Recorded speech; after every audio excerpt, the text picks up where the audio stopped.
미국의 한 저널리스트는 바나나를 두고 이렇게 말했다고 합니다. 성경 속 에덴 동산의 선악과는 사과가 아니라 바나나였다. 만약 바나나가 없었다면 오늘날의 과일 산업도 없었을 것이다. 그는 왜 이런 말을 했던 것일까요? 바나나는 인류 최초의 과일 작물이자 최초로 품질 개량을 한 과일이기 때문입니다. 흔하게 간식으로 먹는 바나나는 사실 알면 알수록 엄청난 과일 작물입니다. 지구에서 4억 명이 넘는 사람들이 바나나를 주식으로 먹고 있기 때문이죠. 이처럼 많은 사람들이 즐겨 먹는 바나나에는 매우 특별한 효능도 있다고 합니다. 익숙한 식품 바나나에 어떤 효능이 있는지 오늘 영상에서 소개하겠습니다.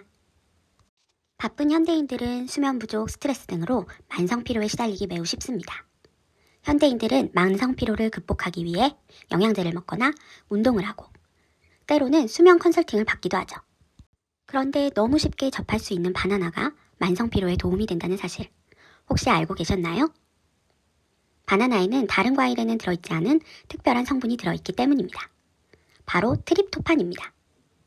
트립토판은 행복 호르몬이라는 세로토닌과 수면 호르몬인 멜라토닌을 활성화해서 더 편안한 수면과 휴식을 도와줍니다. 이것이 만성 피로 회복으로 이어지는 것이죠. 또 바나나에 함유된 칼륨과 마그네슘 성분은 우리 몸의 근육을 풀어주어 피로를 낮춰주는 효과도 있다고 합니다. 그런데 바나나도 종류별로 모두 효능이 다르고 그 효능을 높이는 방법들이 있다고 하는데요. 이 또한 함께 알아볼까요? 여러분은 어떤 색깔의 바나나를 좋아하시나요?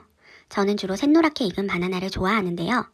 덜 익은 녹색 바나나에도 효능이 있다고 합니다. 그것은 바로 포만감입니다. 덜 익은 바나나는 잘 익은 바나나보다 소화하기 어려운 저항성 전분이 무려 20배나 많이 함유되어 있기 때문입니다. 저항성 전분은 위와 소장에서 잘 소화되지 않는 녹말을 의미합니다. 다른 이름으로 착한 탄수화물이라고 하죠. 저항성 전분에서의 저항이란 소화 효소에 의해 분해되는 것에 저항한다. 이런 의미를 가지고 있는데요. 보통 탄수화물의 한 종류인 전분은 우리 몸속에 들어오면 소화 효소에 의해 포도당으로 분해되고 소장에서 흡수됩니다. 그런데 저항성 전분은 소화가 되지 않고 우리 몸의 대장까지 내려가서 대장의 미생물에 의하여 분해가 됩니다. 이로 인해 생기는 큰 장점들이 있는 것이죠. 첫 번째로는 혈당을 천천히 올린다는 점입니다. 앞선 영상에서 공복 아침으로 바나나를 먹으면 혈당이 급하게 올라갈 수 있다는 이야기를 했는데요. 공복의 아침의 식사로는 지양하고 되도록 저항성 전분이 많은 녹색 바나나를 드신다면 혈당 조절이 필요한 대사증후군, 당뇨 환자들에게도 도움이 될 수 있는 것이죠. 두 번째로는 암을 예방한다는 것입니다. 영국 뉴캐스텔 과학자들이 진행한 연구에 따르면 저항성 전분을 꾸준히 섭취하게 되면 암 발생률이 60% 이상 감소한다고 합니다. 저항성 전분 섭취로 인한 암 억제 효과는 위, 식도, 담도, 췌장, 십이지장 등 상부 소화관에서 두드러지는 효과를 보였습니다. 상부 소화관들의 암은 초기 발견이 어려워 조기 진단을 놓치게 되는 경우가 많기 때문에 저항성 전분이 많은 음식을 꾸준히 섭취하며 예방하시는 것이 좋겠습니다. 녹색 바나나가 아닌 노란색 바나나는 어떨까요? 바나나가 익으면 전분이 당으로 바뀌게 되는데 저항성 전분이 작아지면서 소화가 잘 되게 됩니다. 그러므로 잘 익은 노란색 바나나의 경우에는 소화에 어려움을 겪고 계시거나 또는 식후에 복부 팽만감을 느끼시는 분들에게 더욱 좋겠죠? 그렇다면 노란 바나나가 더 익어 갈색이 된 상태, 이런 경우는 어떨까요? 바나나가 익으면 슈가 스팟이라 불리는 반점이 생기면서 갈색으로 변하고 과숙성 상태가 됩니다. 이처럼 슈가 스팟이 생기면 비타민, 미네랄의 함량은 낮아지고 당 성분은 더 많아지게 됩니다. 이 상태의 바나나는 혈당 낮추기에는 좋지 못하지만 면역력 향상, 항암 작용에는 효과가 있다고 합니다. 일본 데이쿄 대학의 연구에 따르면 갈색 반점이 있는 바나나는 그냥 바나나보다 백혈구의 힘을 강화시키는 효과가 무려 8배나 높은 것으로 나타났다고 합니다. 그냥 섭취해도 이렇게 건강에 좋은 바나나이지만 체내의 독소 배출을 더욱 효과적으로 만드는 특별한 섭취 방법이 있다고 합니다. 바로 바나나 발효액을 만들어서 섭취하는 것입니다. 사실 바나나에도 변비를 유발시키는 탄닌 성분이 들어있는데요. 바나나를 발효액으로 만들게 되면 그 과정에서 탄닌 성분이 분해되며 장 독소 배출이 가능해집니다. 바나나 발효액은 어떻게 만들면 될까요? 우선 바나나 3개와 올리고당 300g을 준비하고 바나나 껍질을 벗긴 후 적당한 크기로 썰어서 소독을 한 빈 병에 넣어주세요.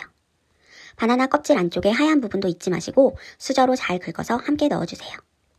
이제 비율이 1대 0.8인 바나나와 올리고당을 골고루 잘 섞어주세요. 그 후 병을 잘 닫고 3일 동안 실온에 숙성시키세요. 3일이 지난 후 건더기는 따로 걸러내어 드시고 발효액을 따뜻한 물 200ml에 2스푼 넣어서 타면 맛있고 몸에 좋은 바나나 발효액이 완성입니다. 먹고 남은 바나나 발효액은 냉장 보관해두고 천천히 드시면 됩니다. 지금까지 바나나의 놀라운 효능과 바나나의 익은 정도에 따라 달라지는 효능, 그리고 바나나를 가장 효과적으로 먹는 방법까지 알아보았습니다. 다시 한번 오늘의 내용을 정리해 볼까요? 첫째, 바나나는 근육 이완과 수면에 도움이 됩니다. 이에 따라 만성 피로에 큰 효과가 있습니다. 둘째, 녹색의 바나나는 저항성 전분 성분이 들어있어 혈당 조절에 도움이 됩니다. 저항성 전분의 꾸준한 섭취는 상부 소화기관 암 예방에 긍정적인 영향도 줄 수 있습니다. 셋째, 노란색 바나나는 소화가 잘 되게 도와줍니다. 넷째, 슈가 스팟이 생기며 갈색이 된 바나나는 면역력 향상, 항암 작용에 도움이 됩니다. 맛도 좋고 건강에도 좋으면서 저렴하고 쉽게 구매하여 섭취할 수 있는 바나나. 자신의 건강 상태에 맞는 바나나의 섭취로 더 활기차고 건강한 생활을 이어가시길 바랍니다. 영상이 도움이 되셨다면 구독과 좋아요 버튼 잊지 마세요.